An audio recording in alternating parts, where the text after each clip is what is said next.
Will we be led by Robert F. Kennedy Jr.? What's with all this booing? I thought you guys were excited. Finally, a chance for the Libertarian Party to be relevant. Isn't that what we should be striving for? The biggest third party in the United States, of which I was formerly a member. I have to say, this might be their opportunity to finally win it all. Maybe we should get a voice of reason in here. Chris Spangle is who I call whenever I need somebody to bring me back down to earth. He is the founder of We Are Libertarians and the host of the Chris Spangle Show, joining us live right now. Good morning, Chris. How are you, sir? Good morning, Austin Peterson. How are you this morning?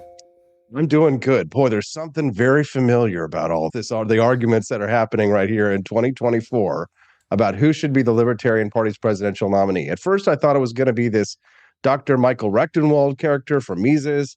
Then I heard Dave Smith he was going to run, but then he declined to run.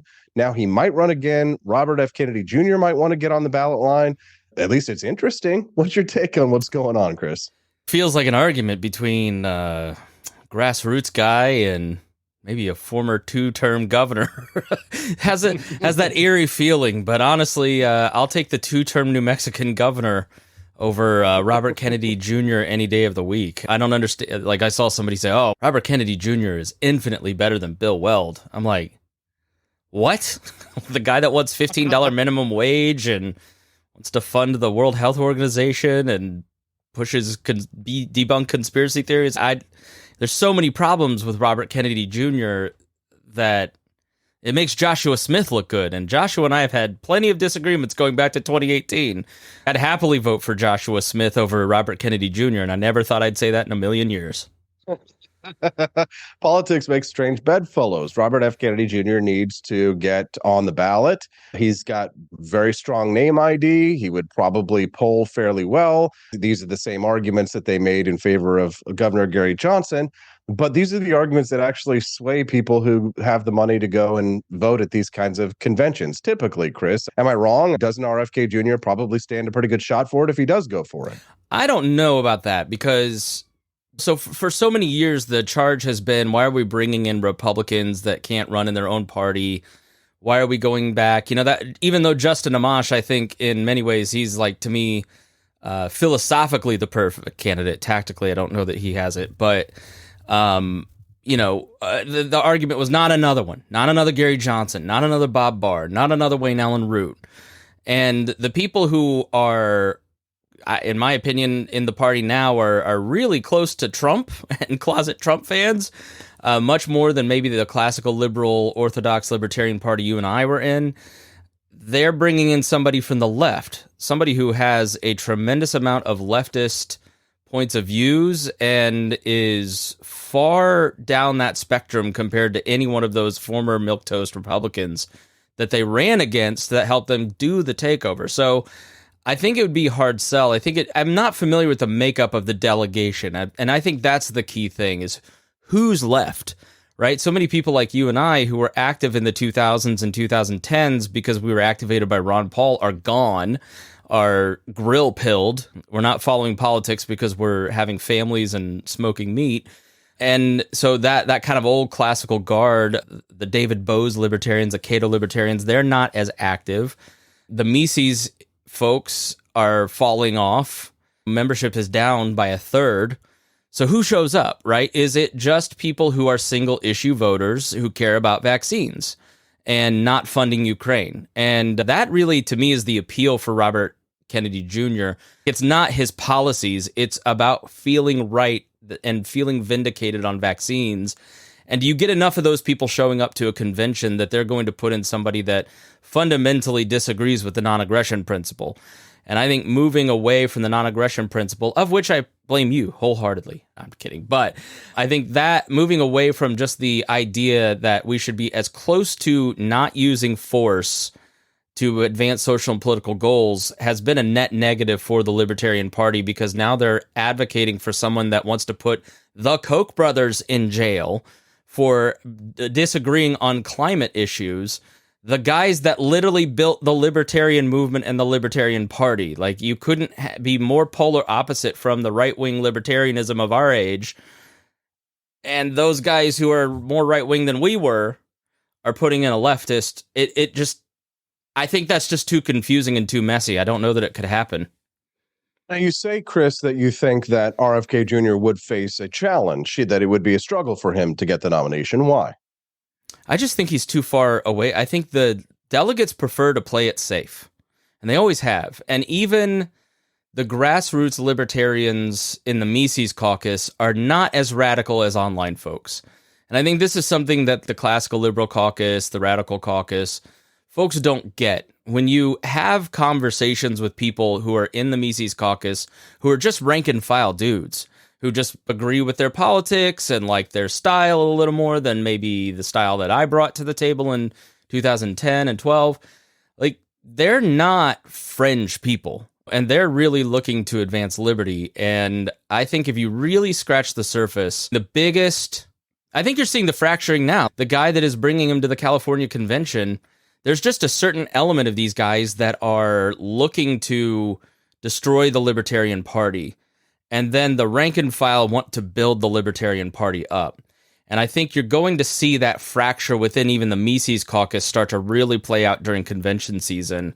And there be a backlash of people who, look, we've had enough of the Jeremy Kauffmans, right? They're the perennial defenders of Dave Smith and Angela McArdle. They're done with that guy, right? Because they're done with the bad messaging because they know it's reflecting poorly on them.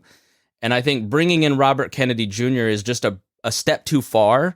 And there feels a little bit to me like the LP of California is trolling everybody with this.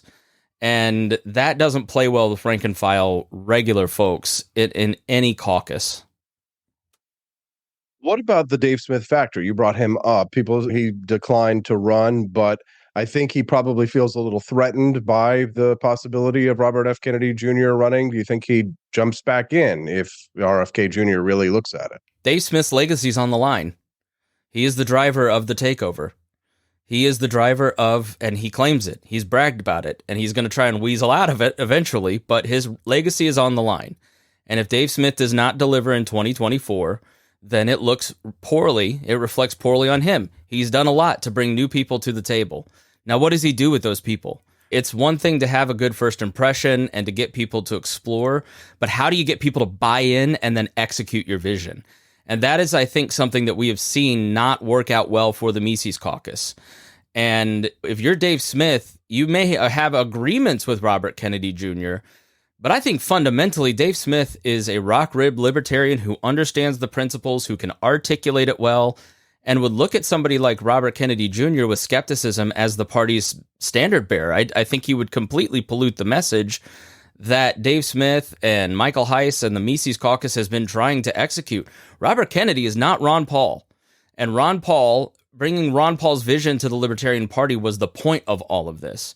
So I've said on this show, like Dave Smith made the right decision not running, the personal cost to it, the time that it takes.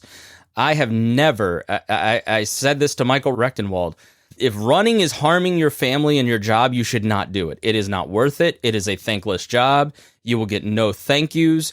You will get divorced. You will lose your job like very near past LP candidates have. And you will be a pariah, right? So what's the point of running, right? It's really a thankless job. But I think if you are in Dave Smith's position, you've got to execute your vision. Like his legacy is on the line. And if this takeover was all just for naught, then I think people are going to have a really hard time trusting the Mises Caucus's leadership moving past 2024. The party will give them a chance this one time, but if you can't beat Gary Johnson's numbers like you promised to do, then you're going to have a hard time, and that's really hard now that y'all have messed up 50 state ballot access, which I don't think Robert Kennedy understands that the party's not going to get. Boy, there's a lot to unpack there. So let's just refresh for those who might just be tuning in. Good morning. I'm Austin Peterson. You're watching the Wake Up America show. This is Chris Spangle from We Are Libertarians and the host of the Chris Spangle Show joining us live. We're talking a little bit about some of the intrigue in the Libertarian Party nomination, specifically surrounding Robert F. Kennedy Jr. flirting with the possibility of trying to get on the Libertarian Party's ballot line so that he can get ballot access. Yeah, last I heard it was like 38 states, but possibly not the entire 50 states that RFK would want. But let's war game here for just a minute, Chris, and let's just say that the Libertarian Party decides that they need the name ID of Robert F. Kennedy Jr. in order to raise money, in order to get media attention, in order to accomplish all the things that they want to accomplish this year to get to stay on the ballot and get in a lot of states. If their presidential candidate gets a high enough percentage of the vote total that guarantees them ballot access, they may be willing to do a deal with the devil in order to ensure that, Chris. So if that does happen and that scenario unfolds, what do you see happening in a general election with RFK and let's say 38 states, including many of the battleground states, Trump versus Biden? Does he take more from one or the other? And then what happens to the LP? Your thoughts? Yeah, let's start with the LP. What you just outlined is exactly what all of these guys ran against. Gary Johnson ran against you and won and did okay in, was it 2012? And 2016, and then in 2016 felt he needed more media and more money. So that's why he attached himself to Bill Weld, who had deep pockets, access to money, access to media, and was plugged into the DC network. And that is why I ran a Gary Johnson for President podcast feed. I posted about 20 interviews in 2012. In 2016, it was like 20 a week. And that exposure and that money is what drove them to record successes where 8 states got ballot access for the first time, including Ohio. And it allowed hundreds of other candidates, including elected officials in Ohio, to win. And that was always my argument that Gary Johnson was successful. But people in the Mises Caucus and those involved in the takeover argued that's not good enough. We need principled libertarian. It's not about the pragmatism of winning and ballot access. We need to move away from spending party money on ballot access. We need to stop being pragmatic and start being principled. And if we're principled, then the magic of our ideas will just bring in all these new people. And now we're at the point where they lost a third of the membership and they're desperate. So they're going to somebody who is pragmatic. And this is a prediction that I said in 2018. They will go pragmatic because that's the only way to operate a political party, is to go for someone who has a lot of name ID because they failed for 4 years to build it. They're going after someone who is pragmatic but doesn't believe in libertarian ideas because they failed to secure someone who could do it. It is an absolute catastrophic failure of Mises leadership over the last 4 years. And they should be ashamed of themselves and they should be apologizing. And they need to do something to fix it before the convention, or else this will be their legacy. And in terms of how RFK would play out in an election on a libertarian ballot, I don't think that he would get, with Indiana, for instance, you are secured 32,000 guaranteed libertarian votes. You will automatically receive 32,000 libertarian votes. And if you're Don Rainwater running a pragmatic, classically liberal campaign for governor, you can build on that to get up to, where he was winning second place in 32 counties for governor in 2020, right? You can build on that base. I think Robert Kennedy Jr. would see a ton of that base erode. I don't think that you'd see a lot of the libertarian base show up for him. I think you'd see a lot of new people move in from the right and the left. The thing about RFK Jr. is he's the perfect horseshoe candidate, where he joins that. When we were coming up in politics, it was the crazy lefties who were the anti-vaxxers who didn't wear aluminum deodorant and smelled funky, right? And now the prepper right-wing crowd has merged in with them, and they're creating a new populist form of politics that is anti-war, which is good, anti-vaccine, questionable, and doesn't really know what to believe on domestic issues other than we're against it and we really have no other plan. And so I think Robert Kennedy's domestic plans, once he starts to speak to the libertarians and to the right-wingers, they will go, ooh, this guy is not who I expected. I am not for a third authoritarian option. And I don't think he is the salvation that they're hoping for. Would he get more than Mike Meertot? Would he get more than Michael Rechtenwald? Would he get more than probably Dave Smith even? Yeah, I agree. But that's a Pyrrhic victory, and that's not what we were promised in the takeover. We were promised an absolute defeat of all the leftists in the party. There were 12 people who were libertarian socialists that showed up to that 2018 convention, and the whole Mises wing and Joshua Smith were arguing against these 12 people and how they were taking over the party, and we need to find leftist infiltration. And then you're going to bring in Robert Kennedy Jr.? There's no way I'm voting for that. I'd vote for Dave Smith. I'd vote for Mike Meertot. I'd think about voting for Rechtenwald, but there's absolutely no way a grassroots libertarian affiliated person like me is going to vote for Robert Kennedy Jr. I'll set it out. I just won't vote. So is the best case scenario then for the LP for Dave to recant and to come and to run? I think if Dave Smith were what we used to call a paper candidate, it'd still be better than nothing. Dave Smith has the broadcasting apparatus to run a campaign the way that Benjamin Harrison ran a campaign in the 1890s. 300,000 people showed up to Indianapolis to hear him speak on his front lawn, and he never left his house. And I think that is what we learned from, who's the lady that ran last time? Jo Jorgensen. Jo Jorgensen. Jorgensen killed herself on that bus tour. Destroyed so many pieces of her life doing a bus tour. And still people were, and the first time a Libertarian Party candidate has come to Indiana, one of the strongest states in the entire network. We'd never gotten one of these candidates to come here, except for Gary Johnson a couple times, which was a feat, a victory. That translated into nothing. It translated into a solid list that the Mises Caucus lost. Right. And so I think if you're Dave Smith, you just go, look, I'm just going to podcast a presidency in a podcast.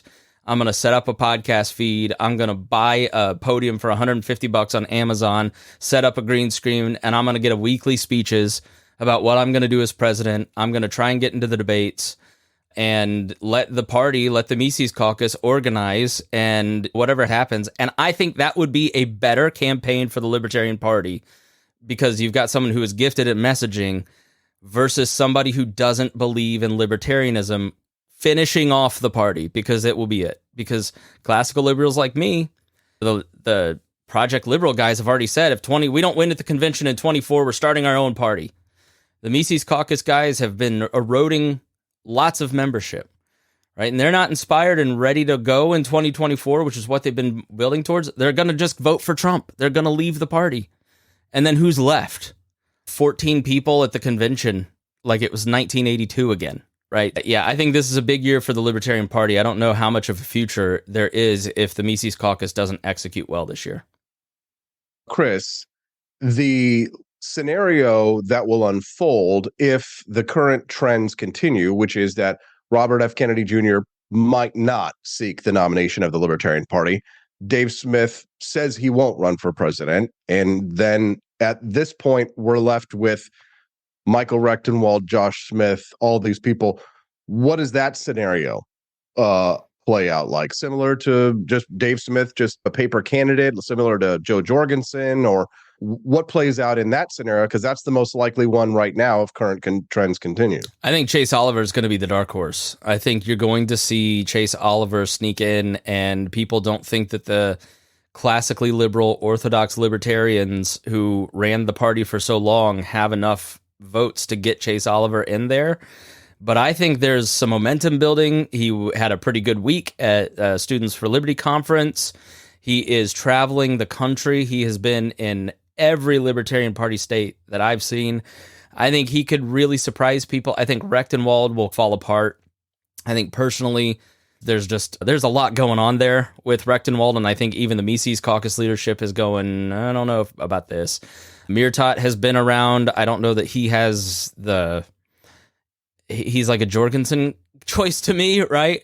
Where Chase Oliver did so well in that 2022 Georgia race and has campaign experience and has an experienced team and has a lot of data and has a lot of momentum. I think you could see Chase Oliver squeak it through. It just depends on Mises people motivating people to show up to their convention versus everybody else, right? Conventions, it is just about who you get to sign up for a delegate.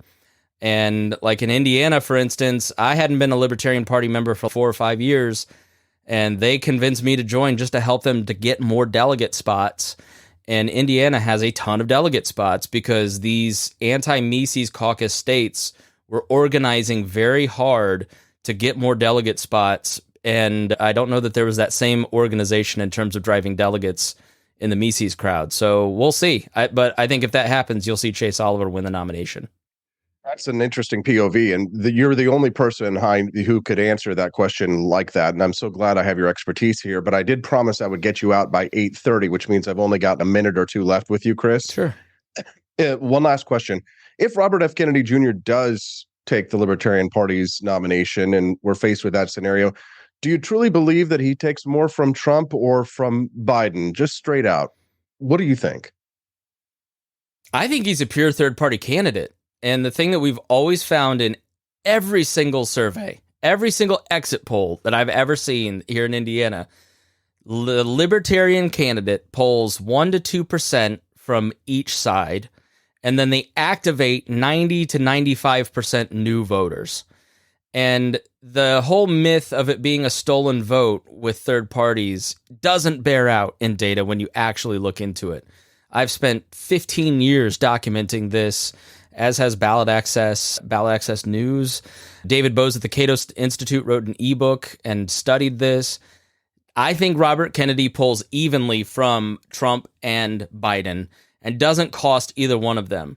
But what I think he does is he says to millions of Americans, your voice is actually on the ballot, which is the whole point of democracy. Not the duopoly, but democracy. Is that there are 15 different visions of where America ought to go.